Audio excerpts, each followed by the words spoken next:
অনেক বছর আগে দক্ষিণ পূর্ব এশিয়ার একটি সুন্দর অঞ্চল ছিল, যেখানে ঘন জঙ্গল, পাহাড় আর সমুদ্রের পাশে ছোট ছোট জনপদ গড়ে উঠেছিল। এই অঞ্চল ধীরে ধীরে বাণিজ্যের জন্য বিখ্যাত হয়ে ওঠে। ভারত, চীন ও আরব দেশের ব্যবসায়ীরা এখানে আসত মসলা, কাপড় ও নানা পণ্য নিয়ে। 15শে শতকে মালাক্কা রাজ্য একটি গুরুত্বপূর্ণ বন্দর হিসেবে পরিচিতি লাভ করে।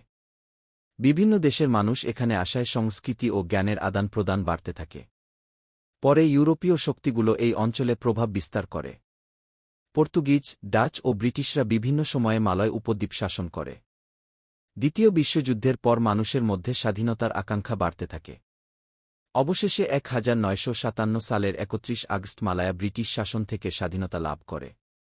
পরে 1963 সালে মালয়া, সাবাহ, সারাওয়াক ও সিঙ্গাপুর মিলে মালয়েশিয়া গঠিত হয়। সিঙ্গাপুর পরে আলাদা হয়ে যায়। আজকের মালয়েশিয়া আধুনিক ও উন্নত একটি দেশ, যেখানে বিভিন্ন জাতি ও সংস্কৃতির মানুষ একসঙ্গে বসবাস করে। এর ইতিহাস সংগ্রাম, বাণিজ্য ও উন্নতির এক সুন্দর গল্প।